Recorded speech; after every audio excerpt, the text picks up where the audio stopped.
சென்னையில் சாக்கு மூட்டையில் பீகார் இளைஞர் சடலம், மனைவி குழந்தையையும் கொன்று வீசிய கொடூரம். 5 பேர் கைது, பரபரப்பு வாக்குமூலம். சென்னை பீகார் இளைஞர் கொலை செய்யப்பட்டு சாக்கு மூட்டையில் கட்டி வீசப்பட்ட சம்பவத்தில் அவரது மனைவி மகனும் கொலை செய்து வீசப்பட்டது தெரியவந்தது. இது தொடர்பாக பீகாரைச் சேர்ந்த 5 பேர் கைது செய்யப்பட்டுள்ளனர். கடந்த 26ஆம் தேதி அடையார் இந்திரா நகர் 1வது அவென்யூ சாலையில் கிடந்த சாக்கு மூட்டையில் இளைஞர் வெட்டுக்காயங்களுடன் சடலமாக இருந்தது தெரிந்தது. இது தொடர்பாக சம்பவ இடத்தில் பொருத்தப்பட்டிருந்த சிசிடிவி கேமரா காட்சிகளை கைப்பற்றி போலீசார் ஆய்வு செய்தனர்.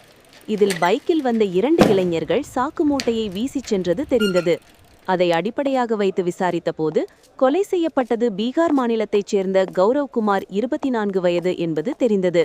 மேலும் கொலையாளிகள் அதே மாநிலத்தைச் சேர்ந்த சிக்கந்தர் 33 வயது, நரேந்திரகுமார் 45 வயது, ரவீந்திரநாத் தாகூர் 45 வயது, விகாஷ் 24 வயது உள்ளிட்ட 5 பேர் என்பதை கண்டறிந்து அவர்களை போலீசார் கைது செய்தனர். அவர்களிடம் போலீசார் நேற்று முன்தினம் இரவு விடிய விடிய விசாரித்தனர். இதில் கௌரவ்குமார் மட்டுமல்லாமல் அவரது மனைவி முனிதா குமாரி 22 வயது மற்றும் 2 வயது ஆண் குழந்தை பிர்மானி குமார் ஆகியோரையும் கொன்று சாக்கு மூட்டையில் கட்டி மத்திய கைலாஷ் ரயில்வே பாலத்தின் கீழுள்ள பக்கிங்கம் கால்வாய் மற்றும் பெருங்குடி குப்பை கிடங்கில் வீசிச் சென்றதாக அவர்கள் தெரிவித்தனர். இதையடுத்து தேடுதல் வேட்டையில் சிறுவனின் உடல் கண்டெடுக்கப்பட்ட நிலையில் முனிதா குமாரி உடலை போலீசார் தொடர்ந்து தேடி வருகின்றனர். கொலை பின்னணி கொலை செய்யப்பட்ட கௌரவ்குமார் முதலில் ஸ்ரீபெரும்புதூரில் உள்ள தனியார் நிறுவனம் ஒன்றில் காவலாளியாக வேலை செய்து வந்துள்ளார். அங்கு அவர் வேலையிலிருந்து நிறுத்தப்பட்டுள்ளார். இதையடுத்து சொந்த மாநிலம் சென்றுள்ளார். பின்னர் அங்கிருந்தவாறு அடையாறிலுள்ள துணிக்கடை ஒன்றில் வேலை வாங்கி தருமாறு கேட்டுள்ளார். அடையாறிலுள்ள செக்யூரிட்டி நிறுவனம் ஒன்றில் வேலை வாங்கி தருவதாக கிருஷ்ணபிரசாத் தெரிவித்துள்ளார். இதையடுத்து கௌரவ்குமார் தனது மனைவி 2 வயது மகனுடன் கடந்த 21ஆம் தேதி சென்னை வந்துள்ளார். பின்னர் அடையாறிலுள்ள நண்பரை பார்க்க சென்றுள்ளார். அவர் தெரிவித்த இடத்தில் வேலையில்லை என தெரிவித்துவிட்டனர்.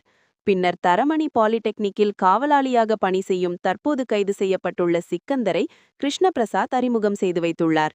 சிக்கந்தர் வருமாறு கூறியதால் குடும்பத்துடன் கௌரவ்குமார் அங்கு சென்றார்.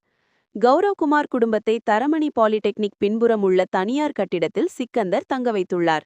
இந்நிலையில் சம்பவத்தன்று மதியம் சிக்கந்தர் 2 நண்பர்களுடன் அங்கேயே மது அருந்தியுள்ளார். அப்போது முனிதா குமாரியை சிக்கந்தரும் அவரது நண்பர்களும் பாலியல் வன்கொடுமை செய்ய முயன்றுள்ளனர். இதை கௌரவ்குமார் தடுக்க முயன்றார். இதனால் ஆத்திரமடைந்த அவர்கள் இரும்பு கம்பியால் கௌரவ்குமாரை தாக்கினர். மேலும் அவரது மனைவியையும் சரமாரியாக தாக்கினர். இதில் இருவரும் சம்பவ இடத்திலேயே இறந்துள்ளனர். அழுது கொண்டிருந்த அவர்களது குழந்தையை சுவற்றில் மோதி கொன்றனர். பின்னர் மூவரையும் தனித்தனி சாக்கு மூட்டையில் கட்டியுள்ளார். மறுநாள் அதிகாலையில் முதலில் சிறுவனின் உடலை மத்திய கைலாஷ் ரயில்வே பாலத்தின் கீழ் பக்கிங்கம் கால்வாயிலும் முனிதா குமாரியின் உடலை பெருங்குடி குப்பை கிடங்கிலும் வீசினர். தொடர்ந்து கௌரவ்குமார் உடலை பெசன்ட் நகர் கடற்பகுதியில் வீச எடுத்து வந்தபோது அதிக எடை காரணமாக அடையார் இந்திரா நகரில் மூட்டை சரிந்துள்ளது. எனவே கொலையாளிகள் அதை அங்கேயே விட்டுச் சென்றுள்ளனர் என்று அவர்கள் வாக்குமூலமாக கூறியதாக போலீசார் தெரிவித்தனர். இருவரின் உடல் கண்டெடுக்கப்பட்டுள்ள நிலையில் பெருங்குடி குப்பை கிடங்கில் ஜேசிபி இயந்திரம் மூலம் குப்பையை கிளறி முனிதா குமாரியின் உடலை போலீசார் தொடர்ந்து தேடி வருகின்றனர்.